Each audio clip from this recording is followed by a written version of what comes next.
Question है main 2018 का, capacitor C1 is equal to 1 microfarad, ये देखा 1 microfarad capacitor, charge up to a voltage 60 volt by connecting it to battery B। यहाँ पे ये तो देखो ये और ये पैरेलल में है, तो इसके अक्रॉस पोटेंशियल डिफरेंस कितना हो गया, 60 हो गया, ठीक है। थ्रू द स्विच 1, ये स्विच 1 है यहाँ पे, ठीक है। Now C1 is disconnected from the battery and connected to the circuit consisting of the two uncharged capacitors। ये अनचार्ज है 3 और 6 के, ये 3 का है और ये कितने का है, 6 माइक्रोफेरेड का है। ये खाली पड़े थे पहले, यहां से यहां स्विच शिफ्ट मार दिया। The sum of the final charges on C2 and C3, इस पे जो फाइनल चार्ज होगा ना, इस पे और इस पे, उन दोनों का सम बताना है कितना कितना होगा दोनों पे चार्ज। सुन लो क्वेश्चन क्या है, ये अभी भी जो केस कराया था ना मैंने, उससे मैच करता हुआ केस है, देखो ध्यान से सुनो। क्वेश्चन क्या है, एक कैपेसिटर था 1 माइक्रोफेरेड का, इसके पैरेलल में क्या जोड़ दी, एक बैटरी जोड़ दी। अब इस स्विच को यहां से यहां शिफ्ट मारा, ये तो फुल्ली चार्ज कर दिया इस बैटरी ने, और ये दोनों कैसे हैं, खाली पड़े हैं।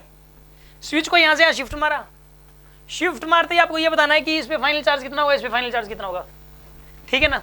करते हैं, एक बात बताओ, इस पे चार्ज कितना होगा, पहले तो ये बता दो आप।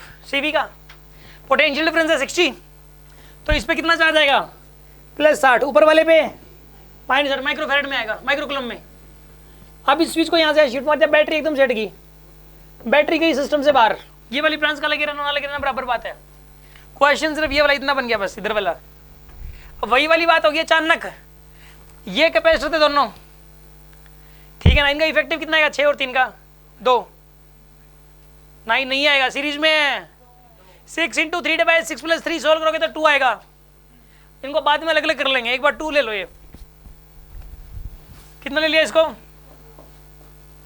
ये 2 का, ये 1 का और ये 2 का। इस पे चार्ज है +60 का, इस पे चार्ज क्या है 0। कितना कितना चार्ज आएगा, जो कैपेसिटर का कैपेसिटेंस का रेशियो वही चार्ज का रेशियो हो जाएगा। इस पे 20 हो जाएगा, इस पे 40 आ जाएगा, इस पे 20 और इस पे, तभी तो पोटेंशियल डिफरेंस सेम हो पाएगा यार। फाइनल चार्ज कितना कितना होगा बताइए, इस पे कितना था 20, और यहाँ पे जो कंबाइंड वाले पे 40, तो मतलब 40 इस पे भी 40 ही होगा, वही वाला 40 फ्लो कर गया बस यहाँ से। तो इस पे +40 -40, इस पे +40 पे -40, 40 आया ना, वो तो फ्लो कर जाएगा ऐसे, इस तरीके से। समझ में आ रही है बात कि नहीं आ रही? हो गए, क्या पूछा था इसने, समस्या है आंसर इसका 80 तो दे ही नहीं रखा। Some of the final charges on, क्या प्रॉब्लम हो गया, रुक जाओ एक बार, आंसर नहीं दे रखा 80 तो 20 आएगा, ऐसे कैसे आएगा 20? सुन लो एक बार को, रुक करते हैं।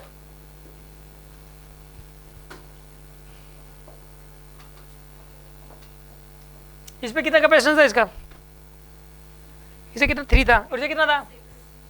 एक काम करो KVL लगाओ इस पे, क्योंकि जब इस तरीके की कोई मिस्टेक आने लगे ना, कोई हमें लगता है कि हमने एरर कर दी होगी, तो KVL तो मतलब बिल्कुल बेसिक है, तो बिल्कुल सही है, उसमें गलती नहीं हो सकती।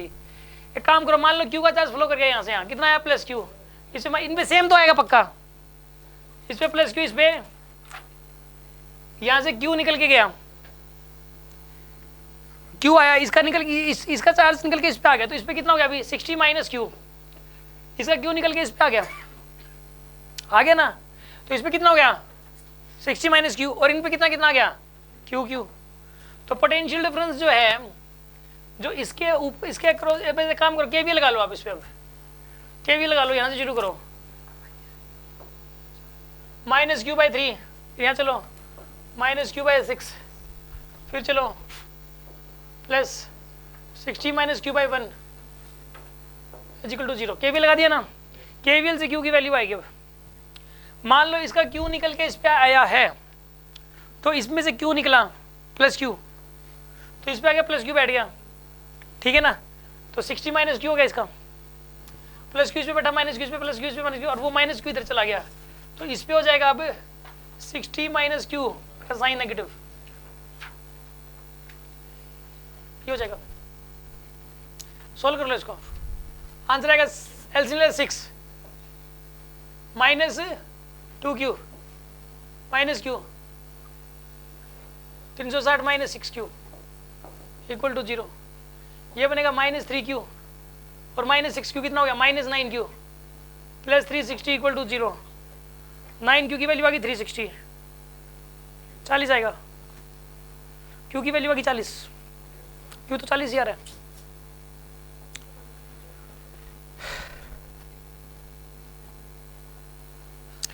तो इस पे आएगा प्लस 40 पे माइनस 40 पे प्लस 40 इस पे minus 40। The sum of the final charges on the C2 and C3, इस पे और इस पे फाइनल चार्जेस का सम कितना हो जाएगा? तो 80 हो जाना चाहिए आंसर। तो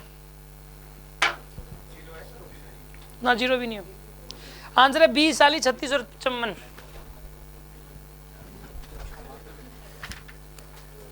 सेवंथ है ये।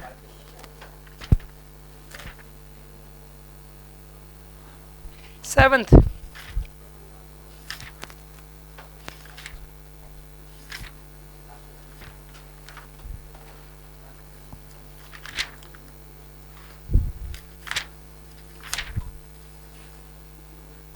सेवंथ में आंसर तो इसने 40 ही रखा है। आंसर दे रखा है बी, और बी क्या था इसका? बी 40 था। सम का मतलब इसने ये बोला है कि बस हर एक पे कितना कितना होगा इसके ऊपर।